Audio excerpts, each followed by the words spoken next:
Hello po mga kalodi, what's up? Kamusta po kayo? Nandito na naman po tayo sa skin para po sa ating second session. Kasama natin si Miss Alona. Okay.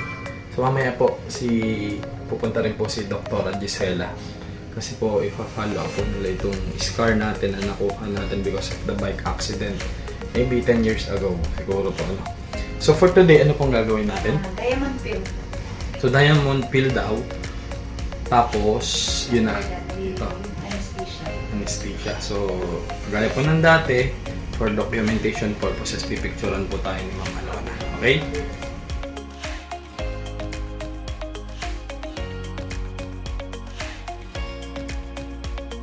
Okay mga kalodi. So, una po ay i-wash muna nila yung face. Tapos pagkatapos i-wash ang face, anong sunod, ma'am? Pagkatapos ng wash ng face, i-ano natin ng diamond pill po kayo doon. Okay, diamond pill daw. So, sa mga hindi po nakakaalam, para saan nga po ang diamond pill, ma'am? Ayun, matatay yung mga old na skin na matatay yung mga dark spots. Dark skin. Tapos para mag-lighten yung skin mo, sir. Tapos may ilalagay tayo mga serum. Yun. Sa mapatwid, parang popogi ka. So ayan na nga po mga kalodi, start na po tayo sa ating diamond pill treatment. Yan. So yun nga daw po, nakaka-lighten po siya ng mga dark spots. Gayun din yung mga skin natin parang nare-rejuvenate. Yan. After po nyan, may ilalagay po silang mask na sobrang lamig at nakaka-relax. And then tatanggalin naman din po nila. Pagkatanggal nila parang ang pogi-pogi mo na. Yan. Lods, nilalagyan na po nila ng... Tapos na po itong lagyan ng anesthesia. Nilalagyan ng betadine na. Yes po. Skin prep lang tayo. Hindi Prep is pala. lang. Kasama natin si Sir. Ang pangalan mo, Sir? Jen na lang, Jen. Jen. Jen? Jen. Jen. Jen. Okay. Okay, si Ma'am. Joy po. Si Ma'am Joy at si Sir Jen. Yan. Tatawagin ko na si Doktora. Sige po. Pwede na. Okay.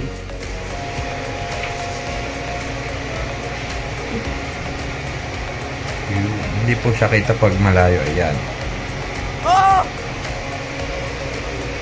Aksidente po yan sa bike.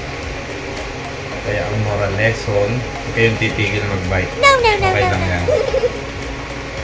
Okay, so nandito na po si Dr. Cela at saka si Doc. Francine. Francine, Yes. yeah. Very beautiful. So Yes. explain po nila, Doc, kung ano pong gagawin po dito sa ating scar na... Hello. Hi to all the fans of Father here, and that includes us. Anyways, so we're here in the Skin Face and Body Anti-Aging Center. So we've been doing before the pandemic for Father because this particular scar, kung papakita mo Father, itong scar niya, ayan po, yung scar na yan. So this has been there for quite a long time. Sabi mo nga, na-aksidente mo nun. So we tried treating it before the pandemic, and that was way back 2018 and 2019. And what happened, we were able to become actually victorious on a little bit on this because kita niyo po, lumambot siya. Lumambot siya, hindi na siya masyadong malalim at malambot. Dati po napakalaki nito, malalim at sobrang tigas, corrugated talaga. So we did what we call a scar subcision with very good materials, and of course meron din tayong mga machine treatments, and very nice. Microcell tayo no. So this time what we will do, since it has been about 4 years from the last treatment natin ng scar ni Father, so ang gagawin natin right now is to do again another subcision of what we call mesoscar. Alright, so yung subcision po, magpapasok tayo ng a little bit plastic sa ilalim po ng scar ni Father, and we're going to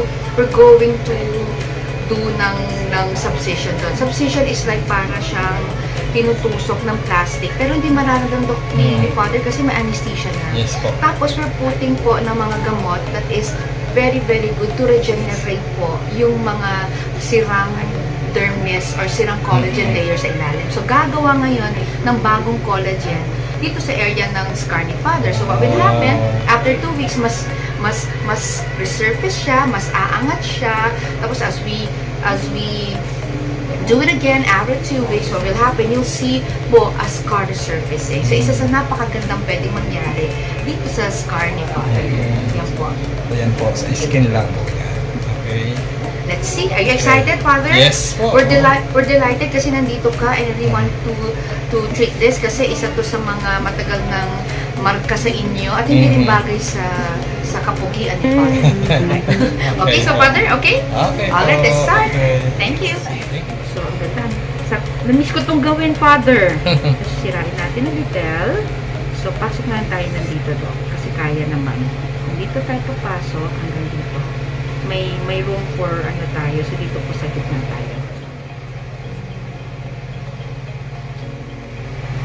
Father, ito lang masasaktan ka. Lagyan na po ako ng anesthesia here. Think of happy thoughts, Father, that ito po yung entry point namin, Doktora. Then, give us 2 minutes. Then, we poke it. Sobrang sakit ng Father. Hindi, okay na po. Okay. Ay na lang.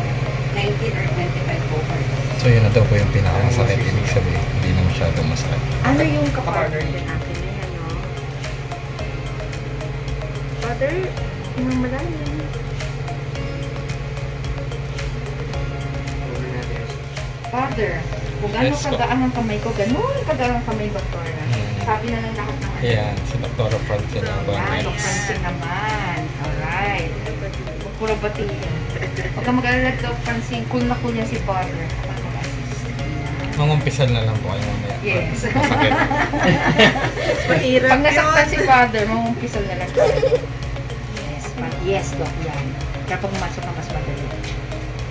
I-treated a tunnel mo. Yan. Pas pa lang, pwede mo press. Mas madali kasi yung pumapasok pag nakapress ka. Tsaka ganyan ang kawak daw, diba? Mas madali. Father, oh. Natulog lang. Natulog ka pa, oh. Mikit Nahirapan lang ka po ako huminga. para hindi ako ma-distract sa pag-vlog. Kasi pag nakikita mo baka mukhang masakit. Himatay. Pero sa totoo po, wala talagang very Father, ano siya. in a scale of 1 to 5, 5 being the highest for pain. Pain, wala po talaga eh. As in 1 Yun or lang pong 0.5? pinakauna, parang anesthesia yata po. Opo, hindi ito Then po the sa rest malayo. po, wala na po. Very nice. Opo. Tsaka, unang-una po, napakaliit tong plastic na pinapasok namin sa loob. Pero sinisira namin yung former, ano mo, former... Scar. Full scar po yan. Buong scar mo. Check po sa amin kami na sobrang small alikot na yun na ganito. Okay po, sayang ang anesthesia. Sayang, okay? Pwedeng gauge 32. Okay. Yes, thank you. Dimples po ba ito? Po. Dimples? Sa remaining. Yes! Meron ka abnormality. Ngayon ko lang po napansin yan. Isa na rin ito. Kain na ako ng light mo. Father? Ano po? Sige po, relax lang po. Kasi ito po baka maramdaman nyo. Kasi this time, Father, mag-needle na kami. Pero pang needle, kasi hindi po ng... yan, sira. Father, sorry. Sobrang sakit ba nun? Kasi hindi po ng pinikmata nyo. Tapos kita mo to, yung needle na 4mm. Kasi nasa sobrang ano ko to, sobrang superficial. Ang pinasok ko lang 1/2. Ay, actually 1/4 lang yung needle to. Sobrang superficial. Ayan. Ayan. Double spotted needle stiffness. Sakita ko to. That's your needle. Ang pinasok ko lang 1/4 niya. Then, I'm producing the needle. Father yun, sobrang sakit yun. Wala po eh. Okay, very good. Makapal pang Ako anesthesia. talaga masakit. Dito na po kayo pumunta. Sige to, lahat ng mga Hindi po scar din yun. na kayo sasaktan. Hindi kayo sasaktan. May iba na hukot. Are you okay, Father? Opo. Imagine mo, that is one of what we call one of the state-of-the-art procedure, Father. Because that's actually, I've been lecturing scar management here and abroad, anywhere. Wow. And we have like 25 scar management ways to treat scars depending on the area. And a lot of doctors all over the world, kahit mga kwan and so forth, they're really asking a lot of questions on how to really manage scar. And this is one of our recipe to manage it. Yan po talaga. Subcision yan. Sabi nga na doktora, may tusok-tusok underneath. And then, gumawa rin si doktora, gumawa rin kami ng intradermal and intra-lesional, intra-scar. Nasa scar talaga. Kaya naramdaman mo, Father, we did a scaffolding. Talagang nag-sandwich technique kami. So, all bases covered yan. So, we're pretty much excited pag balik mo. So, ito yung itsura ngayon. Parang wala lang. Pero syempre, namaga si Kita niya agad Father. yung ano. May mga gamot yan. Kita niya agad yung difference. Yes. And then, pag nawala pa yung pamamaga, the compounds that we place will start working as soon as, alright, pag nag-exchange ang ion sa katawan ni Father. So, mapapansin mo lang, Father, baka lang mamaga a little bit dito sa area. Mag-ice na po kayo na mag-ice. At saka Okay. magbibigyan kami sa inyong take-home, Father. Para po, kasi mamamaga talaga yan eh. Pero po, pag inay siya ng inay, yun po. So, lahat po yan, dinaanan ni Doktora. Lahat po ng area. So Alright? basically, mga gaano po katagal yung kanyang pamamaga? Ang pamamaga usually po will take about 24 to 48 hours or some people will have it for 3 to 5 days. But if you're going to do your part, naka ano po kayo, naka full Ice. compress and ice and so forth, it will be much ano po, easier and faster na. Opo. So may bibigay po tayong take home na may ipapahid kayo dito, Father. Okay? Okay po. Alright. Thank you.